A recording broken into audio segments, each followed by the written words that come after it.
Bien, buenas tardes hermanos. Estamos complacidos por un día más de vida, por que la misericordia de Dios se ha extendido sobre nosotros un día más, porque hemos podido dar testimonio de nuestra fe en el día de hoy.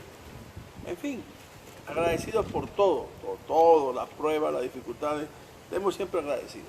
Doy gracias a Dios porque me da la oportunidad de llegar hasta ustedes con este mensaje como un resumen del mensaje dominical, a objeto de que usted pueda reflexionar. Y si tiene a bien hacer cualquier pregunta, pues usted puede contactarnos por la página web de la iglesia, por el Instagram, puede hacer cualquier comentario, se lo agradecemos de verdad. Nosotros vamos a comentar hoy déjeme hacerle una introducción, acerca de un hecho actual, pero que tiene sus principios en el principio de la Biblia. Tiene sus principios en el pueblo de Israel. Y quisiera que de alguna manera pudiéramos entender que en el mundo en que estamos y en los tiempos en que estamos, el proceso de globalismo va a llevar a que necesariamente haya una sola matriz de opinión, haya un control total de la humanidad, pero también haya un control del tipo de palabra o de opinión o de pensamiento que tiene que tener la humanidad. O sea, hacer que la humanidad piense de una manera, hacer que una humanidad hable de una manera, o hacer que esa humanidad se conduzca de una manera. Entonces, bajo ese criterio, bajo esa introducción, quiero desarrollar el mensaje de esta tarde, de que de alguna manera pueda servir este mensaje para avisar, ¿verdad? Para exhortar a la congregación, a la iglesia, a los que nos oyen, de que hay un cerebro, o varios cerebros que están conjugándose en todos sus mayores esfuerzos para hacer que la iglesia que el mundo se conduzca hacia ese tipo de modelo globalista. Hay algo que nosotros también, en segundo lugar, tenemos que estar claro y tener bien distinguido, bien definido, y es cuál es nuestra identidad dentro de este contexto, de este mundo que es tan cambiante. Nosotros no podemos ir cambiando como cambia el mundo, ni nuestra forma de hablar, ni nuestra forma de vestir, ni nuestra forma de conducirnos. No puede. Nosotros tenemos un solo patrón al cual ceñir nuestra vida, ceñir nuestra vestidura, ceñir nuestro hablar, e inclusive ceñir nuestro pensamiento, que es la Escritura. La palabra de Dios es el modelo, el canon, por el cual no solamente estamos llamados a conducirnos, sino también seremos evaluados. En tal sentido, y esto que digo yo, no es algo que es de hoy, sino que aún desde el Antiguo Testamento se viene hablando. Si son tan amables, pueden buscar conmigo Jeremías capítulo 15. Jeremías 15 y el versículo 19 y 20. ¿Qué dice? Dice así: por tanto, así dijo Jehová, si te convirtieres, yo te restauraré, y delante de mí estarás. Y si entresacares lo precioso de lo vil, serás como mi boca. Conviértase ellos a ti, y tú no te conviertas a ellos. Y te pondré en este pueblo por muro fortificado de bronce, y pelearán contra ti, pero no te vencerán, porque yo estoy contigo, para guardarte y para defenderte, dice Jehová. Tremendo mensaje a un pueblo que vivía oprimido, influenciado, gravitaba sobre ese pueblo toda una sociedad para obligarlo a pensar diferente. Mire esto. El Señor le dice a Jeremías: ve y di esto, si te convirtieres, yo te restauraré. o sea, el estado de opresión o de cautividad que estaba viviendo el pueblo de Israel en ese momento, Dios dice, yo te voy a liberar. Y delante de mí estarás. ¿Se acuerdan cuando el profeta Isaías dice, vive Jehová en cuya presencia estoy? O sea, estoy delante de Dios. Estar delante de Dios significa estar en su presencia. Ok, pero hoy día, ¿qué significa? Vivir en la llenura del Espíritu Santo, vivir haciendo su voluntad. Yo honro al que me honra, dijo el Señor, y siempre va a estar acompañando a aquellos que hacen su voluntad. Y además dice, no es que seamos perfectos, pero dice, y si entresacares lo precioso de lo vil, serás como mi boca. Mire que no, yo no creo que haya una promesa más hermosa que esta. Si tú separas, por eso dice entresacar lo precioso de lo vil. ¿Sabe que nosotros tenemos aspectos que son preciosos? La presencia del Espíritu Santo en nuestra vida es preciosa. El propósito del Espíritu Santo en nuestra vida es preciosa. El cambio que ha hecho el Dios por medio de su Espíritu en nuestra vida son aspectos preciosos. Los valores que se nos ha enseñado por medio de la palabra son preciosos. Y de ya, el pueblo de Dios es un pueblo precioso. Pero tenemos en nuestra carne algo que es vil. ¿Qué está diciendo? Algo que no quiere sujetarse a aquello que es precioso, que es la presencia del Espíritu o la ley del Espíritu. Y entonces dice, si ustedes pueden sacar y poner a flote lo precioso y dejar hacia abajo lo que es vil, mira la tremenda promesa, serás como mi boca. O sea, en otras palabras, yo hablaré a través de ti. O cuando tú hables, la gente sentirá que soy yo quien estoy hablando. Es más, exhorta al pueblo y dice, conviértanse ellos a ti y no tú a ellos. Y no te conviertas a ellos. Si cumples eso, te pondré en este pueblo por muro fortificado de bronce. Y pelearán contra ti, pero no te vencerán, porque yo estoy contigo para guardarte y para defenderte, dice Jehová.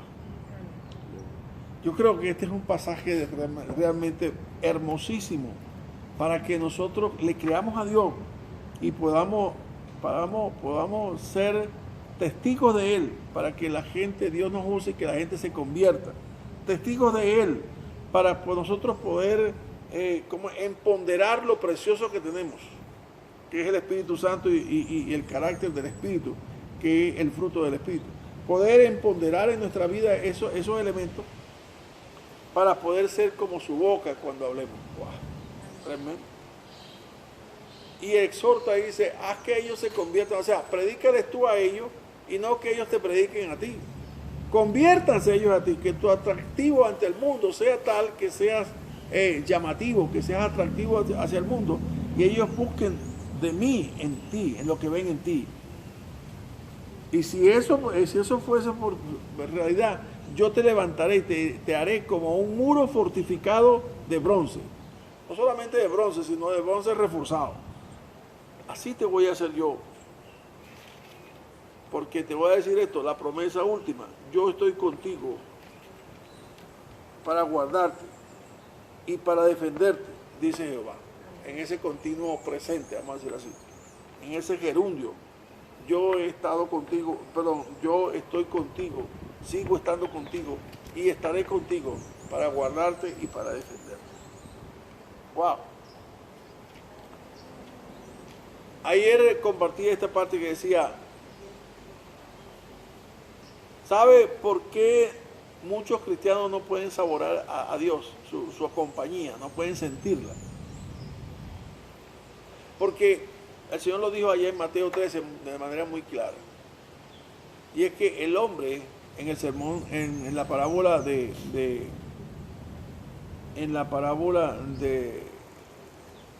la que habla del el sembrador salió a sembrar, la palabra del sembrador. Dice que la tercera tierra es el típico creyente que sus afanes hacen que la palabra de Dios sea infructuosa. Y Dios dice así: si me buscareis como buscáis el oro y la plata, me hallaríais. Ahora bien, dicho esto,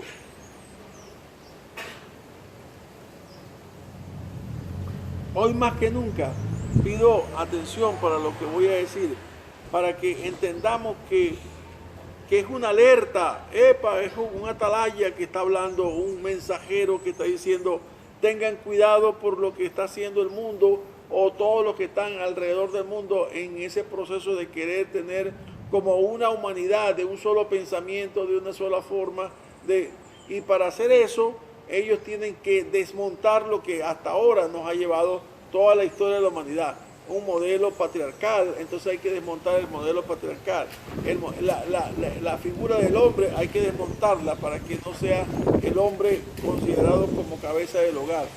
Hay que desmontar todo eso. Bueno, y en esa libertad que pretenden vivir, digo yo, serán condenados los que así quieran seguir. El axioma: muchos piensan que son libres y están en verdad cautivos por lo que ellos llaman libertad. De tal forma que la libertad de la cual presumen no es libertad, sino un método nuevo o un método diferente de cautividad.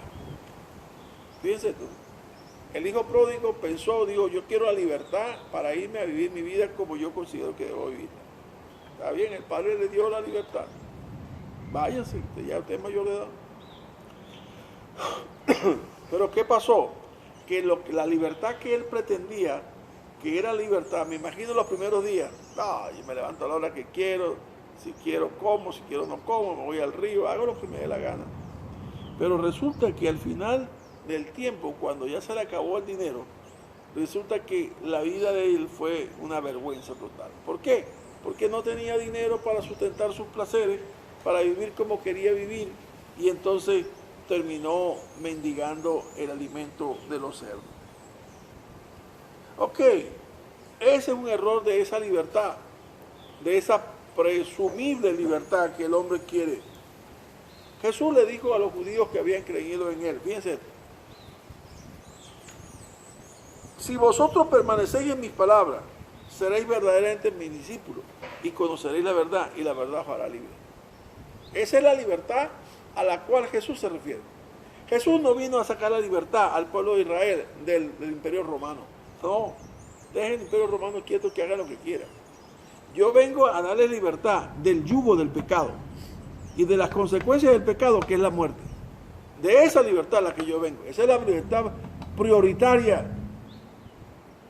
Muchos queremos una libertad política, inclusive hoy día, o lo que pensamos que es una libertad política, a los cánones normales de una democracia, etcétera, etcétera. Yo digo, ahí no está la solución del problema de tu libertad.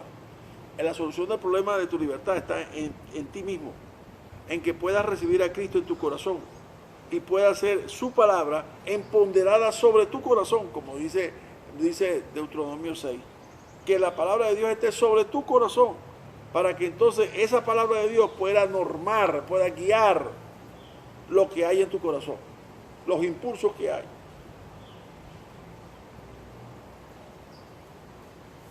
Ahora, un punto más es que no hay peor cautivo que aquel que no es consciente que es cautivo. ¿Me copian eso? No hay peor cautivo que aquel que no está consciente de que está cautivo. De Alcohólicos Anónimos venía a nuestra residencia de la iglesia, nuestro local. Había algo que yo estuve escuchando en ello y después lo busqué por internet y encontré que era así. Y es que la persona que va por primera vez a Alcohólicos Anónimos, Narcóticos Anónimos o ese tipo de grupo, tiene que hacer una declaración. Son 9 postulados, pero la primerita dice: admitimos que tenemos un problema ingobernable y necesito ayuda. O sea, si no estás consciente del problema, ¿cómo vas a pedir ayuda? Jamás. Y si crees que no tienes problema, entonces menos vas a pedir ayuda. Ahora, nosotros tenemos que entender, ¿verdad?, que la sociedad en que estamos hay un problema de la cual tenemos que ser conscientes. ¿Cuál? Mire, hay un problema que el pecado nos asedia. ¿Se acuerdan? Hebreos 12 dice que el pecado nos asedia. Hay un problema y es que el mundo ha permeado las instancias de la iglesia o el entorno de la iglesia y ha permeado la iglesia y se ha involucrado dentro de la iglesia. Hay un problema. Si no es ese el problema, déjeme decirle que cuando el pueblo de Dios se aparta de la palabra de Dios, tiene tremendo problema. El apartarse de la palabra de Dios por una presunta libertad se convierte en cautivo de aquello por lo cual lo motivó a separarse, sea la carne, sea el mundo, sea la cualquiera sea la causa, como ya le señalé, la causa de su arrogancia, de su altivez. El mismo caso del hijo pródigo, que se ve por un hilito que la causa eran sus pasiones, ¿verdad? Como dijo el hijo que estaba, el hijo mayor, habló de él cuando regresó. Cualquiera. Voy a señalar en esta tarde un aspecto muy importante que debemos tener nosotros en cuenta para estar bien avisados de lo que está sucediendo. Voy a señalar cómo en el Antiguo Testamento Dios tenía un modelo de vestido para exaltar la conducta de los que había escogido para que fuese su sacerdote. Venga conmigo en el pasaje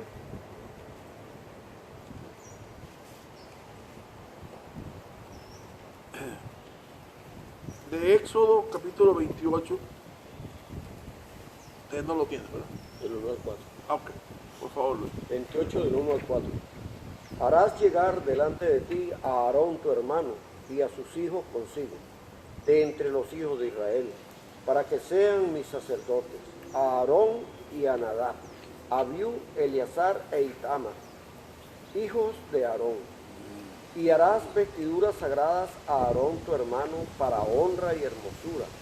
Y tú hablarás a todos los sabios de corazón, a quienes yo he llamado de espíritu y de sabiduría, para que hagan las vestiduras de Aarón, para consagrarle, para que sean mis sacerdotes. Las vestiduras que harán son estas: el pectoral, el efod, el manto, la túnica bordada, la mitra y el cinturón.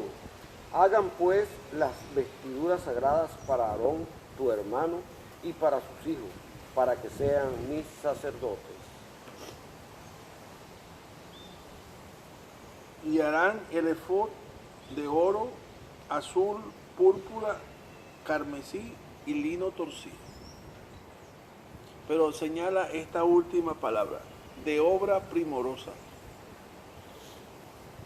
En la primera parte dijo, los adjetivos fueron para honra y hermosura. Y aquí habla de obra primorosa. Dios escogió a Aarón, ¿verdad?, para que fuera el sumo sacerdote y sus hijos fueran los sacerdotes. Pero dice, pero los voy a vestir para honra. O sea, para que sean respetados al ver sus vestiduras. Para honra y para hermosear. Para que entienda, mire esto, ¿no? Entienda primero ellos que son honrados por mí al vestirse así. 1. 2. Que entienda el pueblo que la administración que ellos van a hacer en mi altar es un acto honroso y de hermosura.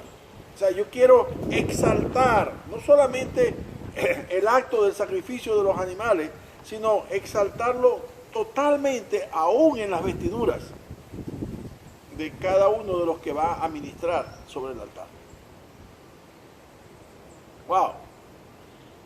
Y cuando veo el adjetivo de cosa primorosa, si usted se ocupa por un momento de buscar exactamente qué fue todo lo que el capítulo señala, porque solamente tomé unos versículos, pero todo el capítulo 28 usted lo va detallando, se da cuenta que Dios tenía voy a decir una fijación, quiero que el detalle, que el lino sea de una sola costura todo, que sea algo hermoso, ¿ok? No tengo la menor duda de que Dios había preparado eso para que fuese hermoso. Tanto, no solamente el que ministra sobre el altar, sino los que vienen a presentar su sacrificio, hagan que lo que sea presentado delante de Dios sea digno de Dios. Todo hermoso. ¿Se acuerdan de Abel, por ejemplo? Abel no solamente tomó un animal de la manada, sino el animal más gordo. O sea, Abel tenía una percepción de presentarse delante de Dios para presentar algo que fuera digno de Dios. Digno de un adorador que sabe a quién está adorando. Pero encontramos, en contraste a él, que Caín no tenía la misma actitud, sino tomó de los granos y simplemente lo presentó como una ofrenda. Por eso Dios se agradó primero de Abel y luego de la ofrenda. Pasado el tiempo, en Malaquías 1, 6 al 8, dice: El hijo honra al padre y el siervo a su señor. Sí, pues, soy yo padre, ¿dónde está mi honra? Y si soy señor, ¿dónde está mi temor?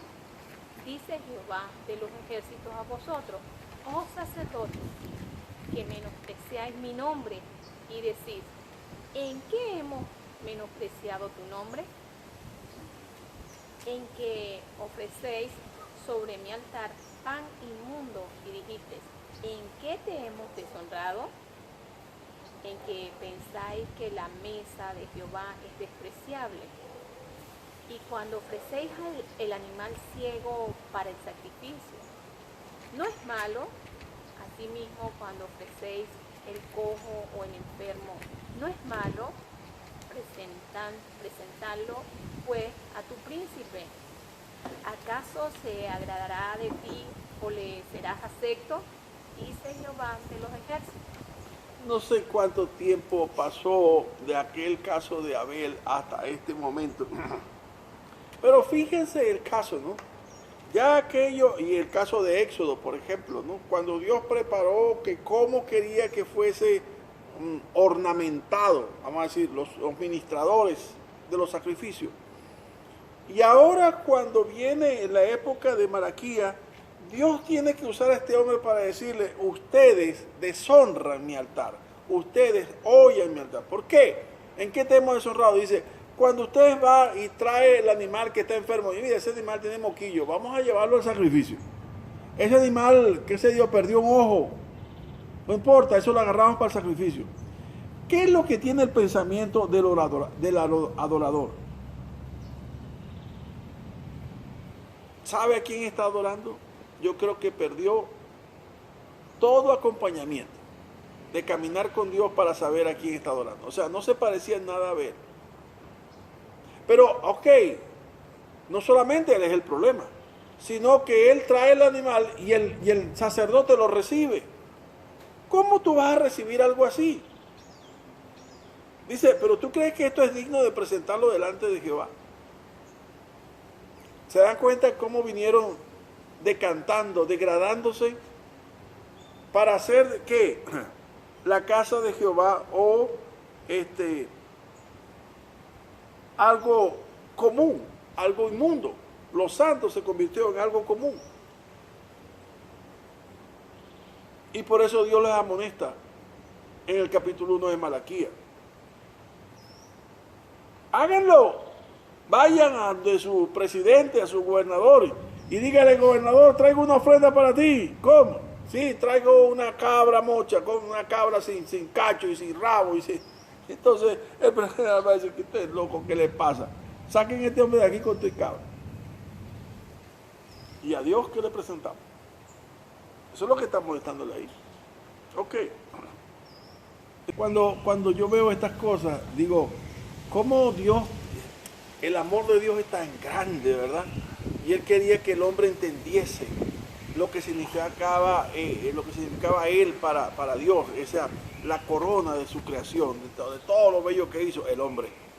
Pero el hombre no entendió, ¿se acuerdan cuando se apartó de caminar con Dios y empezó a vivir su propia vida? Bueno, pasó un desastre que pasó. Pero el punto 2 que quiero señalar aquí es que en ese mismo contexto de que estamos hablando del pueblo de Israel cuando ya estaba viviendo en el desierto, dice que aunque Dios lo quiso vestir de una manera, hay una vestidura que el hombre jamás quería que le pusieran, o menos vestirse con esas vestiduras. Y era la vestidura de un leproso. No quería. ¿Por qué? Porque la ley marcaba algo muy duro en Levítico capítulo 13, versos 45-46. Y el leproso, en quien hubiere llaga, llevará vestidos rasgados y su cabeza descubierta, y embozado pregonará: inmundo, inmundo.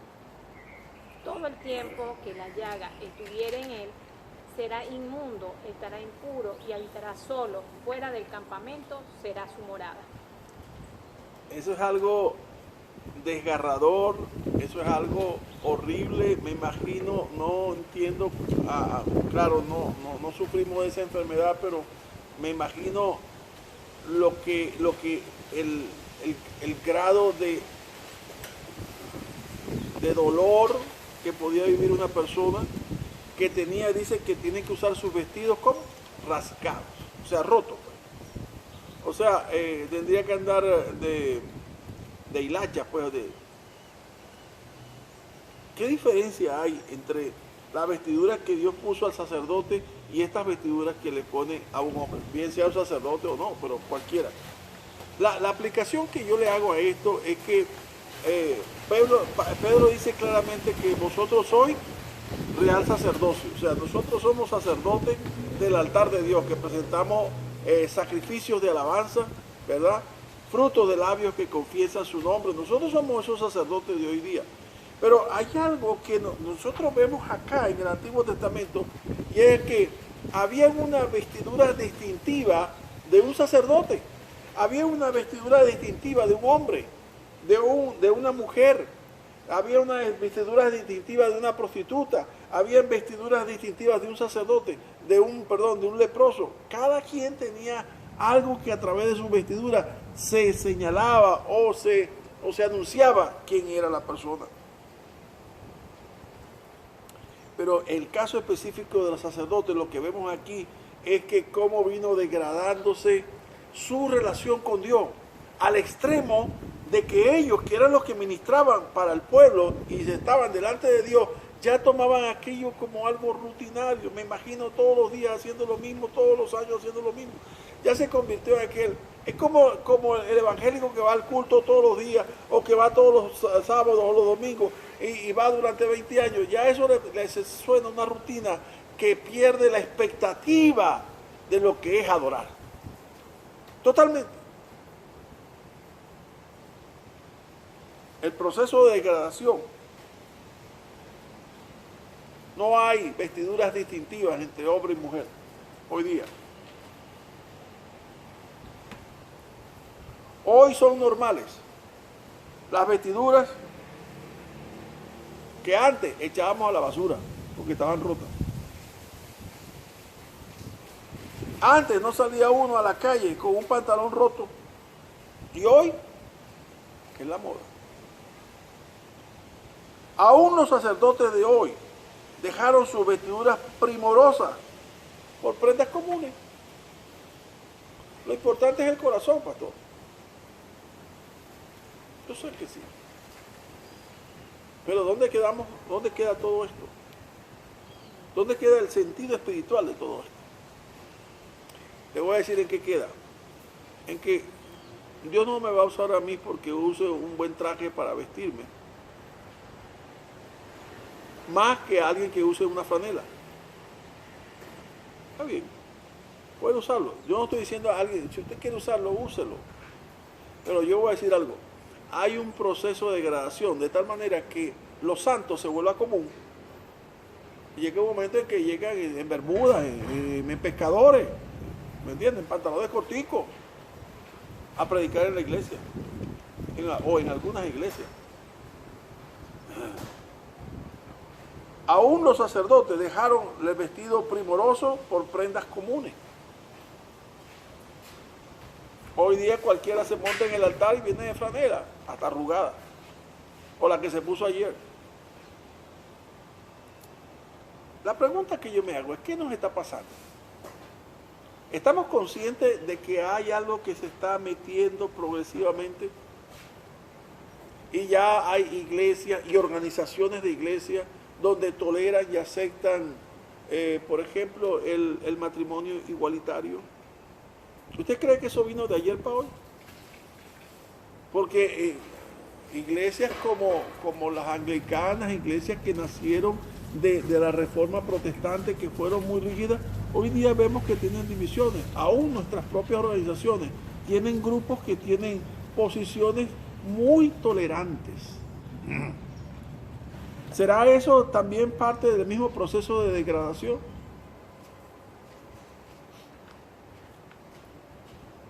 Hoy día vestirse como mujer o como hombre, ¿cuál es la diferencia? ¿Cuál es el problema? Hoy día tatuarse la piel, no hay ningún problema. Pero ya va. ¿Qué dice la palabra en cuanto a eso? No haréis rasguños en vuestro cuerpo por los muertos, ni imprimiréis en vosotros señal alguna. Porque todo el contexto que habla ahí en Levítico habla de la sanidad. O sea, nosotros tenemos que saber que si el mundo va en este rumbo, nosotros somos un grupo de personas, vamos a llamarlo raros. ¿Raros por qué? Porque vamos en contra, en un sentido inverso, o contrario, opuesto a lo que el mundo lleva. Todo esto es parte de las características de degradación del mundo, pero esa degradación del mundo está influyendo en degradar a lo santo. Está llegando esa marea, está llegando esa atmósfera a la iglesia. Y está, y sobre todo nuestros jóvenes, nuestros preciosos jóvenes, están siendo influenciados. Se tatúan el cuerpo, se visten como ellos. Ya no es el hombre visto de una manera seria como la cabeza del hogar. Esto es algo muy, muy extenso para explicar, pero estamos en ese proceso. Lo que quiero llamar la atención es, epa iglesia, no corran el mismo desafuero que ellos están corriendo, porque ustedes son el pueblo escogido de Dios, el pueblo santo de Dios, el pueblo amado de Dios, el pueblo a quien Dios cela, como dijo Pablo, porque os celo con celo de Dios, porque no quiero que se contaminen como ellos están contaminados. No quiero que ustedes que están vivos anden como los muertos, porque ustedes son vivos entre los muertos. Por eso el llamado que decía ayer, despierta iglesia. Porque ya empezaron los jóvenes a raparse la cabeza y a raparse todo eso. ¿De cuándo acá vino esa moda de raparse toda la cabeza? Porque algún deportista o algunos peloteros, algunos artistas se hicieron eso. Ya entonces ahora todos los jóvenes se rapan la cabeza como ellos se rapan la cabeza. Y se tatúan como ellos se tatúan. Y se visten como ellos se visten. ¿Sabe? Uno de los errores que ayer yo pedí oración por las familias y por los padres. Y los que ya tenemos hijos jóvenes, pero aquellos que tienen hijos en edades infantiles y adolescentes, están siendo bombardeados de una manera extrema. Lo peor es que no nos demos cuenta que esto está pasando. Lo que no nos demos cuenta de que hoy día en las clases se está enseñando a los niños varones a vestirse como mujer para que sientan lo que pueden hacer mujeres. ¿Eso está pasando en el mundo? Y el pueblo de Dios tiene que poner una voz de alerta y decir, o una voz de protesta y decir, mi hijo no se va a vestir como mujer. Y si es necesario, lo saco de ese colegio. Aquí en Venezuela todavía tenemos instituciones serias que respetan pero vaya a España, vaya a Europa, vaya a Estados Unidos, vaya a Canadá, para que usted vea cómo ya eso es la norma. Es más, si alguien se opone, entonces es el antitipo de lo que la sociedad esa quiere establecer. Pongamos límites. No porque nosotros digamos que está mal hecho, dejamos de amar a aquel que es nuestra familia, que se conduce como ellos. No, Dios no nos amó a nosotros porque éramos buenos. Dios nos amó a nosotros porque Él quiso amarnos a nosotros. Dios no nos llamó a nosotros porque éramos techados de virtudes. No, Dios nos llamó a nosotros porque tuvo compasión de nuestra miseria. Por eso hoy somos lo que somos. Dios quiere tener un pueblo santo. Y no podemos, óigame bien, padres y madres, no podemos insinuar o excitar la figura o las pasiones de nuestros hijos adolescentes, porque cuando ya lleguen a ser jóvenes, eso va a explotar. Y después va a querer recoger la cuerda y no va a poder. Porque nuestros hijos cuando van a la piscina no hay ninguna distinción entre el vestido de nuestros hijos y el vestido de cualquier gente que ande por ahí. No hay distinción. O cuando andan en la calle o cuando salen en los sábados a compartir con sus amigos, no hay distinción de cómo se visten nuestros hijos a cómo andan ellos. Ni inclusive cómo hablan nuestros hijos a cómo hablan ellos. Acotaba de que en una oportunidad estuve en una panadería y vi dos jóvenes que venían, no son miembros de la iglesia, pero venían con frecuencia a la iglesia. Y cuando me vieron, me reconocieron y me dijeron, pastor, ¿cómo está? Siéntese con nosotros y tal, que estaban ellos unos 4 ahí. Y yo le digo, no quiero interrumpir, déjeme que me estoy tomando un café y me voy de salida ya para la iglesia. Ah, está bien, pastor. Pero cuando los veo conversando entre ellos, veo que uno se dirige al otro. Yo estoy al lado de ellos, estoy oyendo lo que están hablando. Y entonces el uno le dice al otro, no seas marico, anda para allá y vente para acá. Y yo, ya va. ¿Qué estoy oyendo yo? Y una vez, otra vez, y otra vez.